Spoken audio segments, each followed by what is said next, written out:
নমস্কার বন্ধুরা, আজকে আমি মস্কেটের এক বাংলা খাবারের হোটেলে এসেছি, যেখানে বাঙালি খাবার, আমরা যে মাছ ভাতের বাঙালি, এখানে সেই বাংলা খাবারটা পাওয়া যায়।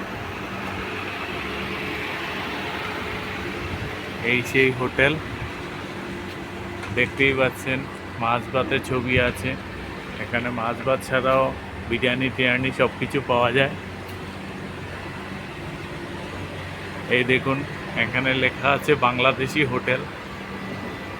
মস্কেটের গালা শহরে এটাই একটা বাংলাদেশি হোটেল। এখন আমি ভেতরে ঢুকছি। নাম হচ্ছে এটা কুমিল্লা হোটেল। আজকে শুক্রবারের জন্য বিরিয়ানিটাই এখানে সবাই প্রেফার করে। উনি হচ্ছেন গিয়ে হোটেলের মালিক।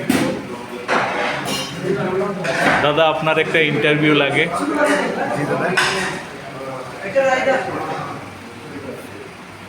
নমস্কার। আচ্ছা, আপনার হোটেলটা কতদিন ধরে? আমার আন্ডারে 2 বছর। এই হোটেল রানিং প্রায় 8 বছর 9 বছর। 8 বছর 9 বছর না? এখানে সব রকম বাঙালি খাবার, মাছ ভাত এইসবই তো পাওয়া যায়।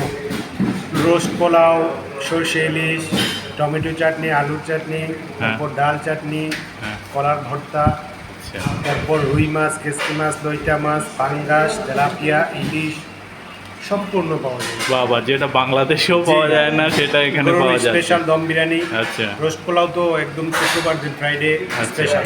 আচ্ছা। চিনি গুঁড়া চাউল দিয়ে। আচ্ছা, সাদা পোলাও। মানে এইগুলা কি মানে কালেকশন কি বাংলাদেশ থেকে আপনি করেন নাকি না এখানে? ইম্পোর্টে বাংলাদেশ থেকে। বাংলাদেশ থেকে ইম্পোর্ট। দেশি মুরগিটাও পাওয়া যায় এখানে। আরে বাবা, তো মানে অদ্ভুত ব্যাপার। এখানে মস্কেটে ওমানে এসে এই খাবারটা, ফ্রেশ খাবার এখানে সম্পূর্ণ জিনিস ফ্রেশ পাবেন, ফ্রিজেরটাও পাবেন, যে যেটা খাইতে চান। হ্যাঁ, আমিও তো 1 মাস ধরে খাচ্ছি, একদম ঘরোয়া খাবারের মতোই আছে। এটা একটা মানে অদ্ভুত জিনিস, মানে বিরাট কষ্ট করে আপনি জিনিসটাকে তৈরি করেছেন এবং রেখেছেন বাঙালিদের জন্য। বাংলাদেশের লোকদের জন্য, কলকাতার লোকেরা আছে, সবার সেবার জন্য এটা সত্যি। আচ্ছা, এই মানে গালাতে আর কোনো এরকম বাংলাদেশি হোটেল নাই না? বাহ বাহ, অদ্ভুত ব্যাপার।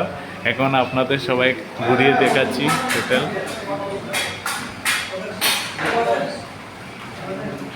সবাই আজকে শুক্রবারের জন্য পুরো কাস্টমার ভিড়। ওনারা সবাই প্রবাসী বাঙালি। আপনি তো দীর্ঘদিন ধরে খাচ্ছেন এখানে, কেমন লাগে? ভালো লাগে। একদম ঘরোয়া খাবার না? সবটা ভালো লাগে। আচ্ছা, আপনার বাড়ি? চিটাগাং। হ্যাঁ, চিটাগাং। চিটাগাং না? আচ্ছা, একদম। আপনার? ঢাকা, নরসিংদী। ঢাকা। দীর্ঘ মান্থলি করা আছে আপনাদের না? অনেক ভালো। হ্যাঁ, আমিও তো নিজে খাচ্ছি একদম ঘরোয়া খাবার। সবার জন্য আমন্ত্রণ রইল। আচ্ছা, সবাই এই ভাইটা আমাদের খাবার দেয়। নাম বলো। আচ্ছা, বাড়ি? হ্যাঁ, বাংলাদেশ, সিলেট। আচ্ছা, দাদা এখন খুব ব্যস্ত খাবার দিতে। দাদা, নামটা? বাড়ি? হ্যাঁ, বাংলাদেশ, নোয়াখালী। আচ্ছা আচ্ছা। এই হচ্ছে কিচেন রুম। খুব মানে ঘরোয়াভাবে ওরা খাবার দাবার দেয়। ওকে, থ্যাংক ইউ।